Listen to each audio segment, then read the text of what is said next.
한동안은 넋이 빠져서 아무 일도 못하고 정말 송장처럼 지냈습니다. 아무에게도 말할 수 없어 누구에게라도 말을 해야 살 것 같아 이렇게 이야기를 꺼내봅니다. 다른 사람들이 왜 자기 이야기를 꺼내놓는지 그 심정을 이제야 알 것 같네요. 1년 전 맞선으로 만나 다른 사람들과 다르지 않게 평범한 연애를 했습니다. 맞선 당시 그 남자 35살, 저는 32살, 둘 다 혼기가 꽉 차 있는 상태에서 이루어진 만남이라 결혼 얘기는 연애 초반부터 자연스럽게 나오더군요. 좀 이른감이 있었지만 둘 다 나이인지라 크게 이상하다는 생각은 안 들었어요. 그 남자와 저 둘 다 말수도 적고 성격도 조용한 탓에 재미있는 연애는 아니었지만 그 나름대로 편안하고 잔잔한 연애를 했습니다. 상대방의 사생활을 존중하며 서로에게 되도록이면 간섭하지 않으려 했습니다. 좋은 취지로 사생활을 존중했던 부분들의 결과가 이런 식으로 나타날지 그때는 미처 몰랐네요. 그 사람에 대해 더 알아야 했고 눈치채야 했던 것을 못 보고 지나간 제 자신이 한심스러웠습니다. 1년 정도의 연애를 하며 결혼에 대한 구체적인 얘기가 나올 때쯤 그 사람이 결혼 준비 시작하기 전 미리 말하고 싶은 게 있다고 했습니다. 저를 만나기 전에 결혼을 하려고 했던 여자가 한 명 있었는데 그분과는 결혼까지 이어지지 못했다고 하더군요. 왜 헤어졌는지 이유가 무척이나 궁금했고 또 이 사람이 굳이 이야기하지 않고 넘어가도 될 텐데 왜 이런 이야기를 나한테 꺼내나. 그저 양심 고백을 하는 것인가 하는 생각이 들더군요. 그래서 왜 헤어졌는지, 결혼을 한 것도 아니고 이혼한 걸 숨긴 것도 아닌데 나한테 얘기하는 게 양심 고백의 이유 말고 혹시 또 다른 이유가 따로 있는지 물어봤습니다. 한참을 고민하길래 기다렸습니다. 고민하는 시간에 비해 돌아오는 대답은 짧았어요. 그분이 자기에 있는 그대로의 모습을 못 받아줬다고. 이해하려고 노력하는 모습도 없어 그냥 헤어졌답니다. 그래서 저한테는 모든 사람이 다 똑같을 순 없지 않느냐며 결혼 후 맞지 않는 부분에 대해서는 서로 잘 맞춰주고 이해해주며 살자고 말하고 싶었답니다. 나는 당연한 얘기를 이렇게 고심 끝에 한다는 게 이상했지만 알겠다고 서로 노력하자고 하며 넘어갔죠. 그렇게 시간이 흘러 무사히 결혼식과 피로연을 마치고 피곤한 몸으로 신혼집으로 왔습니다. 결혼식 끝내고 정신없이 신혼여행을 가는 것보다 차라리 신혼집에서 하루 보내고 다음날 저녁 비행기로 여행을 가는 게 더 좋을 듯해 결혼식 다음날로 여행 일정을 모두 잡았어요. 대충 정리를 하고 그 남자가 먼저 씻는다고 하더군요. 씻으러 들어간 지 오래된 거 같은데 나오질 않아 문 너머로 물어봤죠. 아직 멀었어? 아니다 했어. 그리고 또 10분이 흘렀습니다. 뭐해? 아직 멀었어? 아니야 다 했어. 응, 빨리 나와. 나도 씻고 싶어. 알겠어. 그리고 또 20분이 흘렀습니다.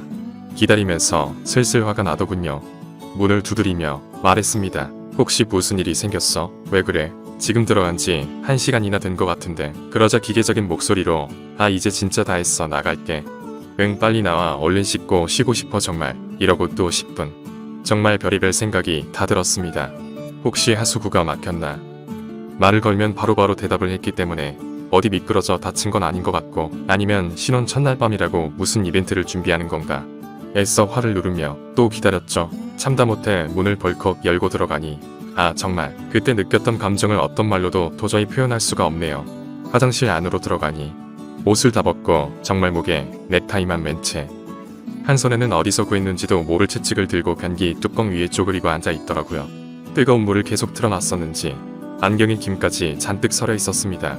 처음에는 이 모든 상황이 도저히 이해가 되지 않아 한참을 그 자리에 멍하니 서 있었습니다. 그러다 정신이 들어 소리소리 지르며 뛰쳐나와 겨우 친정으로 왔습니다. 몸이 사시나무처럼 떨리고 돈도 없어서 택시기사님 핸드폰 빌려서 엄마 보고 나와달라고 했죠. 엄마와 아빠 남동생은 저한테 둘러앉아 도대체 무슨 일이냐고 다그쳤지만 1시간 동안은 울면서 아무 말도 못했습니다. 시간이 지나고 일단 나를 보호해주는 가족과 같이 있다고 생각하니 좀 안정이 되더군요. 그때를 다시 생각하고 싶지 않았지만 어렵게 얘기를 꺼냈습니다. 얘기를 듣고 아빠는 바로 그 변태놈 부모님께 전화해서 상황을 알렸고 엄마는 저 붙잡고 함께 우시고 아빠랑 남동생은 그 자식 용서 못한다며 신혼집에 찾아갔더니 이미 집에는 아무도 없었고 그 남자 집 구석에 제 물건 있는 것도 엮였다며 대충 제 집만 챙겨서 다시 오셨습니다. 결혼 전 관계도 했었지만 그전엔 그 본성을 꼭꼭 숨기고 있었나 봅니다. 아무것도 눈치채지 못한 제 자신이 너무 한심하네요.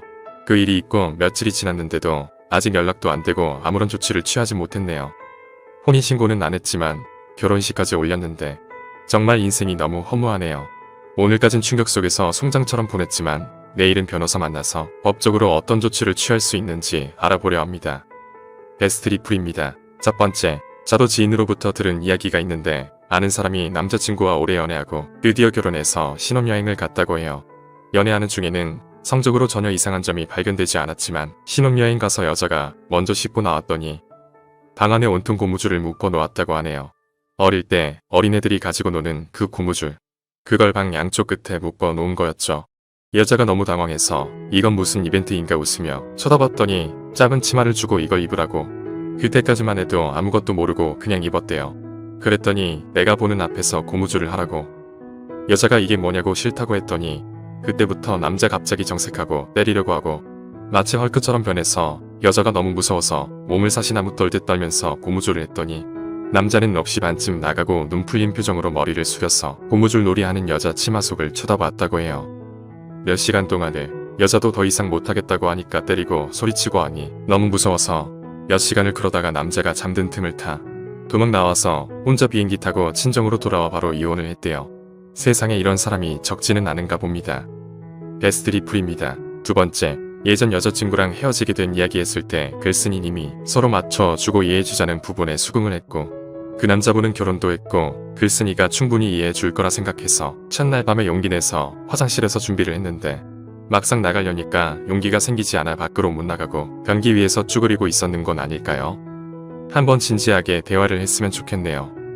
베스트 리플입니다. 세 번째, 제가 아는 언니도 의사랑 급하게 조건만 보고 결혼했는데 그 의사 남편이 신혼여행 때 귤을 사가자고 해서 먹으려고 그런가 싶어 조금만 사들고 가려 했지만 신랑이 한 박스를 사가자 했다네요. 그래서 귤을 참 좋아하는구나 생각하고 사들고 갔는데 첫날 밤 자기 먼저 샤워할 테니 귤 까고 있으래서 먹으려고 그러는지 알고 두세 개 까놓았대요. 언니 샤워하고 맨몸으로 나오니 귤이 한 박스 닦아져 있어서 뭐지 하고 쳐다보니 갑자기 언니한테 미친 듯이 귤을 던졌다고 하네요. 비명 지르며 벽 쪽으로 도망갔는데 언니를 겨냥하듯 귤을 힘껏 던져서 몸이 귤범벅이 되었는데 너무 긴장한 나머지 다리에 힘이 풀려 주저앉아있는 언니한테 와서는 귤 묻은 몸을 미친 듯이 먹더랍니다. 이후 남편은 충분히 만족하는 표정으로 침대 들어 누워졌다고 해요. 그 자리로 바로 비행기 타고 날아왔는데 알고 보니 그 남자 전에도 그런 일들이 많았다는 소문이네요. 베스트 리플입니다. 네 번째, 여자가 일 때문에 항상 스타킹을 신는데 남친이 처음에 스타킹 신으면 다리 이쁘다고 해서 고맙다고 좋아했죠. 하지만 오래 사귈수록 알게 된 게 그 남자는 스타킹에 미친 남자였어요. 스타킹만 보면 자꾸 찢어야만 해요. 처음엔 취향인가 하고 이해하려고 했는데 그것 빼고는 정말 괜찮은 남자였거든요. 하지만 찢겨나가 스타킹 수가 많으면 많아질수록 또 알 수 있었어요. 바로 진짜로 보통 놈은 아니구나. 한 번은 스타킹 또 찢어버릴까봐 레깅스를 입고 갔는데 바로 달려오더니 환장해서 찢어버렸어요. 앞으로 레깅스 값은 어떻게 감당해야 되나 싶어 스타킹 찢는 헐크남과 헤어지게 되었죠. 베스트 리플입니다. 다섯 번째, 저도 아는 이야기가 두 가지 있네요. 첫 번째는 친한 동생이 아는 언니의 이야기인데요. 몇 년을 사귀고 결혼을 해서 신혼여행이 결혼식 뒷날이라서 호텔방에 투숙을 했다고 합니다. 몇 년을 사귀었는데 몰랐다고 하네요. 신혼 첫날 밤 남편이 커튼봉을 빼 여자를 때리기 시작해서 이 여자분 그 길로 도망 나와 이혼하셨고요. 두 번째 이야기는 저희 선생님께서 어릴 때부터 한 동네에 살고 친하게 지냈던 언니의 이야기인데요. 이 언니가 굉장히 예뻐서 인기도 많았다고 합니다. 이 언니를 좋아해서 따라다니던 남자분이 3번을 고백했지만 언니는 번번이 거절했고 수년 뒤 어른이 되어서도 계속되는 구애에 감동한 언니가 마음을 허락했다고 하네요. 그리고 결혼을 했죠. 신혼 첫날 밤 남편이 이 언니 이빨을 강제로 뽑았네요. 남자분이 치과 의사분이었거든요. 이게 네가 그동안 날 거부했던 것에 대한 대가라고. 그리고 남자가 이혼해줬다고 합니다. 그 여자분은 지금 정신병원에 입원해 있다고 마음 아파하면서 저희 선생님께서 해주신 이야기랍니다. 재밌는 사연들이 참 많네요. 사실일 수도 거짓일 수도 있으니 그냥 재미있는 예능으로 보셨으면 좋겠네요.